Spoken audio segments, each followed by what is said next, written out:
कहानी की शुरुआत होती है स्कॉटलैंड के एक आरएएफ एयरबेस पर, जहां काफी तेजी से तैयारियां चल रही थी। एक फ्लाइट वहां लैंड करने वाली थी जिसे हाईजैक कर लिया गया था। इस सिचुएशन को संभालने के लिए कर्नल ड्रमंड को बुलाया गया। फिर जैसे ही वह बेस पर पहुंचा तो एक ऑफिसर ने उसे बताया कि उनका मानना था कि प्लेन का पायलट और को पायलट दोनों मर चुके थे, और साथ ही उन्हें यह खबर भी मिली थी कि प्लेन में कम से कम एक ऐसा इंसान मौजूद था जो जर्मन आतंकवादी वॉच लिस्ट में शामिल था। इसके बाद ड्रमंड कंट्रोल सेंटर की तरफ बढ़ा। वहां एक ऑफिसर प्लेन से संपर्क में था और लैंडिंग इंस्ट्रक्शंस दे रहा था, जबकि दूसरा ऑफिसर उनकी फ्लाइट पर नजर रखे हुए था। फिर कुछ ही देर बाद प्लेन रनवे पर उतर गया, लेकिन लैंडिंग काफी मुश्किल थी। लैंडिंग होते ही ड्रमंड ने अपने फौजियों से विजुअल कॉन्फर्मेशन मांगी और तुरंत प्लेन से संपर्क किया ताकि अंदर की सिचुएशन समझ सके। लेकिन तभी अचानक प्लेन के एक दरवाजे के पास थोड़ी हलचल दिखाई दी और अगले ही पल एक पैराशूट नीचे गिरा। तब फौजियों ने देखा कि एक छोटा लड़का उससे नीचे उतर रहा था। फिर रमन ने तुरंत 2 आरएफ ट्रक्स को हुक्म दिया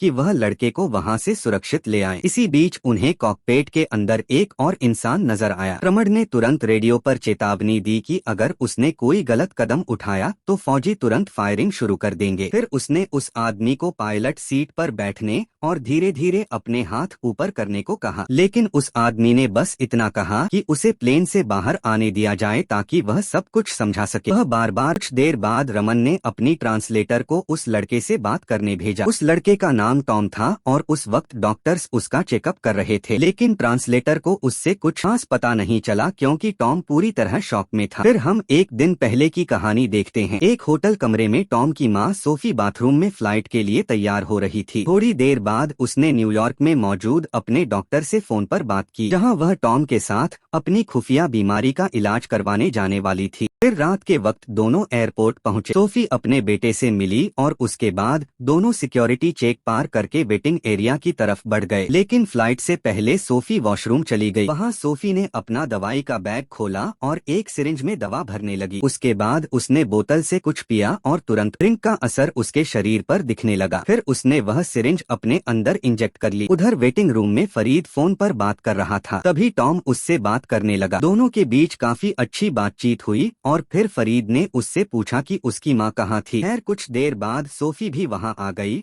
और फिर दोनों प्लेन के अंदर जाकर अपनी सीट्स पर बैठ गए। इसी बीच मेन एयर होस्टेस कॉकपिट में गई और उसने पायलट बास्टियन से पूछा कि क्या उन्हें कॉफी चाहिए। उसके बाद वो कॉफी लेने के लिए एयर होस्टेस स्टेशन की तरफ बढ़ गई। फिर उसने एटबॉल को फर्स्ट क्लास में बैठे एक बदतमीज पैसेंजर को हैंडल करने को कहा। खैर कुछ ही देर में प्लेन ने जर्मनी से टेक ऑफ किया और सीधे यूएस की तरफ निकल पड़ा। इसके काफी घंटों बाद सोफी वॉशरूम से अपनी सीट पर वापस आई। वो अपनी नोटबुक में कुछ लिख रही थी कि तभी उसे अंदर अपनी और अपने पति की एक तस्वीर मिली। तस्वीर देखते ही उसे पुराने दिन याद आने लगे थे। उसकी यादें एक आम परिवार के माहौल से शुरू हुई, लेकिन धीरे धीरे हालात काफी खतरनाक बन गए। वह और उसका पति अपने छोटे बच्चे के साथ किसी सुनसान जगह पर फंस गए थे। तब मदद लाने के लिए उसका पति वहां से चला गया, जबकि सोफी बच्चे के साथ वहीं रुक गई। खैर फिर इधर फ्लाइट में सोफी ने महसूस किया कि प्लेन के सामने वाले हिस्से में कुछ गड़बड़ चल रही थी। एडॉल एक गुस्सैल पैसेंजर को कंट्रोल करने की कोशिश कर रहा था कि तभी एक एयर मार्शल ने आकर उस आदमी को काबू किया। फिर कुछ ही पल बाद दूसरा एयर मार्शल भी उनके पास आ गया, लेकिन असली शौक अभी बाकी था। जब दोनों मार्शल्स उस यात्री से बात कर रहे थे तब एटबॉल ने अचानक चाकू निकाला और दूसरे मार्शल को मार डाला। उसी वक्त वह पैसेंजर पहले मार्शल पर टूट पड़ा। फिर एटबॉल ने पूछा कि तीसरा एयर मार्शल कहाँ था। जैसे ही उसे खबर मिली उसने अपने एक आदमी को उसे मारने भेज दिया। फिर कर्टीज ने तीसरे मार्शल को मारकर उसकी बंदूक ले ली और वापस एटबॉल के पास आ गया, लेकिन उसके बाद जो हुआ उसने काल तक को हिला दिया। एटबॉल ने बचे हुए मार्शल को बहुत ही बेरहमी से मार डाला था। दूसरी तरफ सोफी को महसूस होने लगा कि प्लेन में कुछ बहुत गलत हो रहा था। तभी अचानक एटबॉल यात्रियों के पास वापस आया और सबको अपनी सीट्स पर बैठे रहने को कहा और साथ ही उनकी तरफ बंदूक तान दी। अगले ही पल उसके बाकी साथी भी सामने आ गए और सब यात्रियों को जबरदस्ती प्लेन के पिछले हिस्से की तरफ भेजने लगे। वहीं दूसरी ओर बर्ग कॉकपिट के पास गया और उसने दरवाजा खटखटाया। जैसे ही बस्टियन ने दरवाजा खोला तो बर्ग ने उसे बताया कि मैंने पहले ही पायलट को मार दिया है। इसके बाद हाईजैकर्स ने हैच खोला और पायलट की लाश को सीधे प्लेन के नीचे वाले लेवल में फेंक दिया। उसके बाद बर्ग ने यात्रियों के लिए ऐलान किया। उसने सबको बताया कि अब प्लेन उनके कब्जे में था और सब यात्रियों को हुक्म दिया कि वह अपने हाथ सामने वाली सीट पर रखें। ब्लैक बॉक्स के पास गया और उसे रिप्रोग्राम करने लगा। काम खत्म होते ही उसने कॉकपिट में जाकर बर्ग को इसके बारे में बताया। फिर को पायलट ने ट्रेन का रूट मोड़ दिया। वहीं दूसरी तरफ टॉम अपनी माँ के लिए डर रहा था, मगर सोफी ने उसे शांत रहने को कहा। लेकिन फिर भी टॉम ने प्लेन का प्लान देखकर उसे एक ऐसी जगह बताई जहां वह धूप से बच सकती थी। इसी बीच कर्टी फरेड को सीट से उठाकर प्लेन के आगे की तरफ ले गया, जबकि कार्ल एट बॉल को शांत करने की कोशिश कर रहा था। मगर तभी टॉम चुपके से अपनी सीट से निकल गया। अब सोफी भी तुरंत उसके पीछे भागने लगी, लेकिन एट बॉल भी उनके पीछे आ गया और फिर उसने टॉम के सामने ही सोफी को गोली मार दी। यह देखकर बेचारा टॉम पूरी तरह टूट गया था।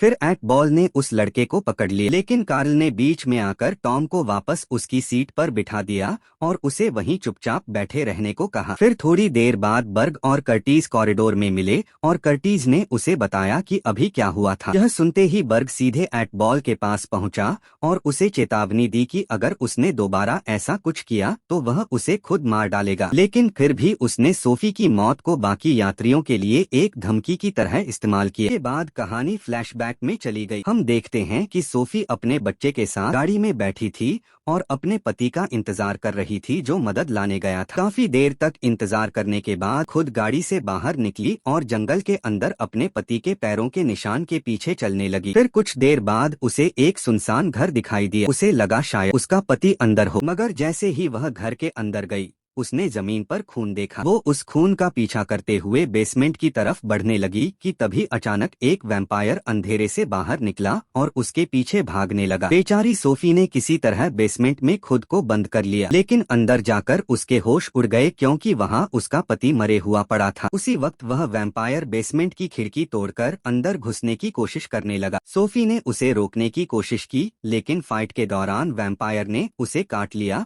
और अगले ही पल सूरज की रोशनी पड़ते ही वह वैम्पायर जलकर मर गया। अचानक सोफी की आंख खुली और वह वापस प्लेन में थी और अब भी जिंदा थी। फिर कुछ देर बाद सोफी को प्लेन के होल्ड एरिया से कुत्तों की आवाजें सुनाई दी तो वह हैच के जरिए नीचे उतर गई। उधर बर्ग फरीद और दो आदमियों को जबरदस्ती एक आतंकी मैसेज पढ़ने पर मजबूर कर रहा था। इधर होल्ड में करिस और यूरी बॉम्ब बनाने के लिए सामान ढूंढने नीचे आए थे कि तभी सोफी एक गाड़ी के नीचे छुप गई। ही यूरी बॉम्ब सेट करने लगा। उसी वक्त सोफी एक कुत्ते तक जा पहुंची और उसका खून पीने लगी। वो कुत्ता इतनी जोर जोर से आवाजें करने लगा कि यूरी परेशान हो गया और वापस होल्ड एरिया में आ पहुंचा। लेकिन जैसे ही उसे गाड़ी के पीछे छुपी सोफी दिखी तो सोफी तुरंत उस पर टूट पड़ी और उसे मार डाला। उसी वक्त फरीद भी पैसेंजर्स के बीच आ गया और सीधा टॉम के बगल में जाकर बैठ गया। दूसरी तरफ सोफी का शरीर तेजी से वैम्पायर फॉर्म में बदलने लगा था। उसे महसूस हुआ कि उसके दांत बाहर निकल रहे थे। वह तुरंत अपनी दवाई ढूंढने लगी और इंजेक्शन तैयार करने लगी, लेकिन तभी उसने बर्ग को यूरी से बात करते सुना। बर्ग कह रहा था कि जंप में सिर्फ 10 मिनट बचे थे। सुनते ही सोफी वापस यूरी की लाश के पास गई और उसका खून पीने लगी। इससे उसका शरीर और भी तेजी से बदलने लगा। फिर वह धीरे धीरे प्लेन के मेन सेक्शन की तरफ लौट आई। उधर हाईजैकर्स ने यात्रियों से झूठ बोला कि अगर किसी ने अपनी सीट छोड़ी तो वह जहरीली गैस रिलीज कर देंगे। उसके बाद सब होल्ड एरिया में गए जहां उन्हें यूरी की लाश मिली। उसके पास एक कुत्ता खड़ा था जिसे सोफी ने जानबूझकर छोड़ दिया था ताकि ऐसा लगे कि यूरी को उस कुत्ते ने मारा था। इसी बीच सोफी प्लेन के पिछले हिस्से में टॉम को लेने के लिए पहुंच गई थी। उसे देखते ही यात्री घबरा गए और उन्हें लगा कि अब गैस रिलीज हो जाएगी। खैर सोफी टॉम को लेकर कॉकपिट की तरफ बढ़ गई, लेकिन वहां पहुंचकर उन्हें पता चला कि पायलट्स पहले ही प्लेन छोड़कर जा चुके थे। वापस यात्रियों के पास आए। उसने पूछा कि किसी को प्लेन उड़ाना आता है क्या, जिस पर एक आदमी ने कहा कि मैं ट्राई कर सकता हूं। फिर वह सोफी के साथ कॉकपिट में चला गया। अब जैसे ही दोनों अंदर गए तो सोफी ने फरीड के पहुंचने से पहले कॉकपिट का दरवाजा लॉक कर दिया। हाईजैकर्स स्कूबा गियर पहनकर प्लेन से कूदने की तैयारी कर रहे थे। साथ ही बर्ग उस आदमी के संपर्क में था जो समुद्र में उन्हें पिकअप करने वाला था। वहीं कॉकपिट के अंदर सोफी का शरीर और भी खतरनाक तरीके से बदल रहा था, जिसे देखकर टॉम भी डरने लगा। तभी उस आदमी को समझ आया कि प्लेन ऑटो पायलट पर चल रहा था। इसके बाद सोफी ने सिक्योरिटी मॉनिटर में हाईजैकर्स को देखा और उस आदमी से कहा कि हाईजैकर्स के कूदने तक इंतजार करें और उसके बाद ही ऑटो पायलट बंद करें। लेकिन एट बॉल को अब समझ आ गया था कि सोफी अभी जिंदा थी। वो उसे ढूंढने के लिए बर्ग के साथ वापस प्लेन में घुस आया। तभी एक यात्री ने उन्हें बता दिया कि सोफी कॉकपिट में थी। यह सुनते ही दोनों कॉकपिट के बाहर पहुंच गए और दरवाजा खोलने को कहने लगे। लेकिन सोफी ने कॉकपिट वाले आदमी से कहा कि प्लेन को फिर से यूएस की तरफ मोड़ दे, मगर वह आदमी बोला कि यूरोप ज्यादा पास था। लेकिन सोफी को देखकर वह इतना डर गया था कि उसने बिना बहस किए उसकी बात मान ली। फिर जैसे ही हाईजैकर्स ने प्लेन के रूट को बदलते हुए देखा तो उन्होंने एक पैसेंजर को मारने की धमकी दे दी। फिर बर्ग ने बिना सोचे उस यात्री को गोली मार दी। इसके बाद उसने सोफी से कहा कि जब तक वह कॉकपिट का दरवाजा नहीं खोलेगी तब तक वह एक एक करके सबको मारता रहेगा। बॉल को हुक्म दिया कि वह अगला शिकार लेकर आए। वह दरिंदा जब भीड़ में गया तो एक छोटी लड़की को पकड़कर बर्ग के सामने ले आया। बर्ग ने अब उस लड़की को सामने खड़ा कर दिया ताकि सोफी उसे देख पाए। लड़की को कोई नुकसान पहुंचा उससे पहले ही सोफी तुरंत कॉकपिट से बाहर निकली। अगले ही पल वह बर्ग पर टूट पड़ी और उसके गले में दांत घुसा दिए। देखकर बस्टियन और बाकी पैसेंजर्स की रूह कांप गई और वहीं कॉकपिट में मौजूद आदमी ने तुरंत दरवाजा बंद करके लॉक कर दिया। इधर सोफी ने बर्ग का खून पीना खत्म किया और फिर बाकी हाईजैकर्स के पीछे भागी। तब डरकर होल्ड एरिया की तरफ भागने लगे। लेकिन असली मौत का खेल अब शुरू हुआ। बर्ग का शरीर भी धीरे धीरे बदलने लगा था। फिर जैसे ही सोफी ने उसकी आवाज सुनी तो वह तुरंत वापस आई और उसका खात्मा कर दिया। इधर एट बॉल यह सब अपनी आंखों से देख रहा था। उसके बाद सोफी कॉकपिट के दरवाजे के पास गई और टॉम को बोला कि वह दरवाजा बिल्कुल ना खोले क्योंकि वही उसके लिए सबसे सुरक्षित जगह थी। फिर वह वॉशरूम में चली गई जहां शीशे में उसने देखा कि उसकी ट्रांसफॉर्मेशन कितनी ज्यादा बढ़ चुकी थी। दूसरी तरफ हम देखते हैं कि एट बॉल ने सोफी का बैग चेक किया और कुछ देर बाद वह उसकी नोटबुक लेकर बाकी हाईजैकर्स के पास लौट आया। नोटबुक पढ़कर उसने सबको बताया कि सोफी असल में एक वैम्पायर थी, लेकिन कार्ल ने अपनी आंखों से कुछ नहीं देखा था। इसलिए जब बाकी लोग सोफी के हमलों के बारे में बताने लगे तो उसने किसी की बात पर यकीन नहीं किया। ज्यादा परेशान एट बॉल की भयानक सोच से था। तभी एट बॉल ने सबको एक यूवी लाइट दिखाई जिससे वह सोफी को नुकसान पहुंचाना चाहता था। उधर सोफी ने फिर से अपनी दवाई इंजेक्ट की और तभी एक और फ्लैशबैक शुरू हो गया। हम देखते हैं कि सोफी अपने बच्चे टॉम का ख्याल रखने की कोशिश कर रही थी और साथ ही अपनी खून की भूख भी शांत करने की। लेकिन जब बच्चा लगातार रोता रहा तो एक पल के लिए सोफी के अंदर का राक्षस बाहर आ गया। वह उस पर गुर्राने लगी, लेकिन अगले ही पल वह खुद को रोकने के लिए बाथरूम में भागी और अपने दांत तोड़ डाले ताकि वह टॉम को कभी नुकसान ना पहुंचाए। इसके कुछ वक्त बाद सोफी वापस उसी घर में गई जहां वह वैम्पायर बनी थी। वहां उस वैम्पायर का बाप सामने आया जिसने सोफी को काटा था। उस आदमी ने बताया कि उसका बेटा कभी खुद को काबू नहीं कर पाया और सच तो यह था कि वह खुद भी नहीं कर पाता थर्मल दिखने का कितना भी नाटक करे। यह कहकर उसने सोफी को गोली मार दी क्योंकि उसका मानना था कि उन जैसे लोग सिर्फ बदनसीबी और दर्द लेकर आते। वहीं प्लेन में एट बॉल लकड़ी को छीलकर एक भाला बना रहा था जबकि बाकी हाईजैकर्स इस बात पर बहस कर रहे थे कि अब आगे क्या करना है। तब कार्ल ने बेस्टियन को समझाया कि हमारे पास बस एक ही तरीका है, किसी भी तरह कॉकपिट में घुसकर प्लेन को सही रूट पर लाना होगा। वहीं इसी बीच टॉम कॉकपिट से बाहर आ गया। अंदर मौजूद आदमी उसे रुकने के लिए चिल्लाता रहा, लेकिन टॉम ने किसी की नहीं सुनी। उसने किसी तरह वॉशरूम का दरवाजा खोलकर अपनी मां को बाहर निकाला और जैसे ही कॉकपिट वाले आदमी ने उन्हें देखा तो उसने तुरंत खुद को वापस कॉकपिट में बंद कर लिया। उसी वक्त सोफी भी धीरे धीरे उठने लगी और सीधा एट बॉल की तरफ बढ़ी, मगर एट बॉल पहले से तैयार खड़ा था। उसके हाथ में लकड़ी का स्टेक और यूवी लाइट थी। अगले ही पल उसने यूवी लाइट सोफी पर डाली जिससे उसकी त्वचा जलने लगी और वह दर्द से बेहोश होकर गिर पड़ी। यह देखकर एट बॉल ने बाकी हाईजैकर्स को हुक्म दिया कि वो प्लेन का कंट्रोल वापस लें, जबकि वो खुद पीछे रुक गया ताकि यह समझ सके कि सोफी असल में थी क्या। तभी उसे एक सिरिंज मिली। अब वो उसमें सोफी का खून भरने लगा। अब जैसे ही वह लकड़ी के स्टिक से सोफी को मारने वाला था तभी टॉम वहां पर आ गया और एट बॉल पर बंदूक तान दी।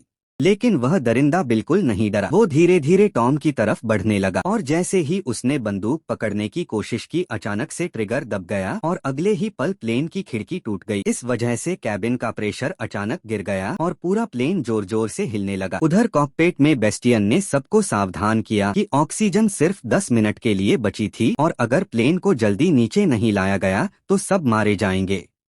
इसी बीच हम देखते हैं कि सोफी ने टॉम को ऑक्सीजन मास्क तक पहुंचाया। फिर उसने जल्दी से बंदूक उठाई और एट बॉल को गोली मार दी। इसके बाद एट बॉल वहां से भागने लगा। दूसरी तरफ हम देखते हैं कि कॉकपिट में मौजूद आदमी एक साथ दरवाजा पकड़कर और ऑक्सीजन मास्क तक पहुंचकर खुद को बचा नहीं पाया और बेहोश हो गया। बस इसी मौके का फायदा उठाकर हाईजैकर्स वापस कॉकपिट के अंदर घुस गए थे। उधर सोफी टॉम को लेकर यात्री वाली साइड आई और उसे फारेद के हवाले कर दिया, मगर तभी अचानक प्लेन और भी नीचे गिरने लगा।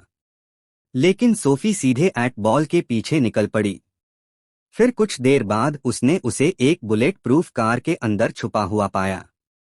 अब सोफी ने उस पर कई गोलियां चलाई पर कोई असर नहीं हुआ और फिर एट बॉल ने कुछ ऐसा किया जिसने सोफी को भी डरा दिया।